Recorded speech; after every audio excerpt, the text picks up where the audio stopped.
এখানে এই সংখ্যাগুলির বর্গ আমরা নির্ণয় করব। তো প্রথমে দেখব এই সংখ্যাটা 98 বর্গ করলে বর্গমূলটা কত হবে। তো প্রথমে আমরা দেখব এই 98 সংখ্যাটা 100 থেকে কত কম। 98 সংখ্যাটা 100 থেকে 2 কম, তো আমরা 2 বিয়োগ করে দেব। এখন 98 থেকে 2 বিয়োগ যদি করি তাহলে 96 হবে। এখন আমরা যে সংখ্যাটা বিয়োগ করেছি এই সংখ্যাটাকে আবার বর্গ করব। তো 2 সংখ্যাটাকে বিয়োগ করে দিয়েছি, এই 2টাকে আবার বর্গ করে নেব। তাহলে 2 এর বর্গ করলে 4 হবে। এই 4 এর আগে কোনো সংখ্যা নেই, না থাকলে শূন্য লিখতে হবে। তাহলে এখানে হবে 04। এই 04টা আসবে 96 এর পরে। তাহলে 98 এর বর্গমূল হবে 9604। এই সংখ্যাটাকে আবার অন্য আরেকটা পদ্ধতিতেও বর্গমূল করা যাবে। এখানে সংখ্যাটা হচ্ছে 8। তো প্রথমে আমরা 8 এর বর্গ করব। 8 এর বর্গ করলে হবে 64। এখন এখানে আছে 9, এই 9 এর বর্গ করলে হবে 81। এখন এই সবগুলি সংখ্যা আমরা একসাথে গুণ করব। এখানে আছে 9, এখানে আছে 8। 8 আর 9 গুণ করলে হবে 8 নং 72। 72 এর সঙ্গে এই 2 আবার গুণ করব, গুণ করলে হবে 144। এখানে হবে 4, এখানে হবে 4, এখানে হবে 1। এখন এই সংখ্যাগুলিকে আমরা যোগ করব। 6 আর 4 যোগ করলে হবে 10, 10 এর শূন্য হাতের থাকবে 1, 1 আর 4 যোগ করলে হবে 5, হাতের 1 নিলে 6, 8 আর 1 এ 9।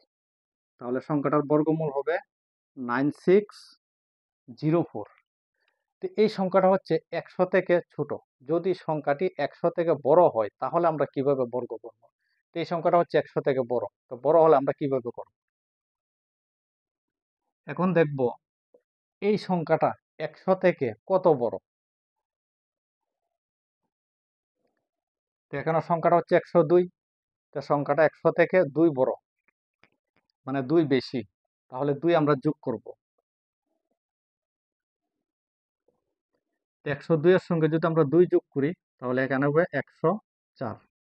এখন যেই সংখ্যাটা যোগ করেছি সেই সংখ্যাটাকে আবার বর্গ করব। তাহলে 2 এর যদি বর্গ করি তাহলে 4 হবে। তো 4 এর আগে কোনো সংখ্যা নেই, না থাকলে শূন্য বসাতে হবে। তাহলে এই 04টা হবে 104 এর পরে। তাহলে এটার বর্গমূল হবে 10,404। তো এটাকে অন্য আরেকটা পদ্ধতিতেও করা যাবে, এই পদ্ধতিটার মতো। তো এখানে হচ্ছে 2, এখানে হচ্ছে 10। তো প্রথম 2 এর বর্গ করব, তো 2 এর বর্গ করলে হবে 4। এখন 10 এর বর্গ করব, 10 এর বর্গ করলে হবে 100। এখন এই সবগুলি সংখ্যা আমরা গুণ করব। এখানে হচ্ছে 10, এখানে হচ্ছে 2। তো 10 আর 2 গুণ করলে হবে 20, 20 এর সঙ্গে 2 গুণ করলে হবে 40। তো এখানে হবে 0, 4টাকে একটু দূরে নিয়ে লিখতে হবে। তো 0 হবে এখানে আর 4 হবে এখানে। এখন সংখ্যাগুলি যোগ করব। তো 4 এর আগে কিছু নেই, না থাকলে মনে মনে 0 লিখলেও চলবে, না লিখলেও চলবে। তাই আমি 0 লিখে নিলাম। তো এখানে হবে 4, যোগ করলে হবে 0, এখানে যোগ করলে হবে 4, আর এখানে থাকবে 10। তাহলে বর্গমূলটা হবে 10,404। যদি ভিডিওটা ভালো লাগে তাহলে চ্যানেলটি সাবস্ক্রাইব করবেন।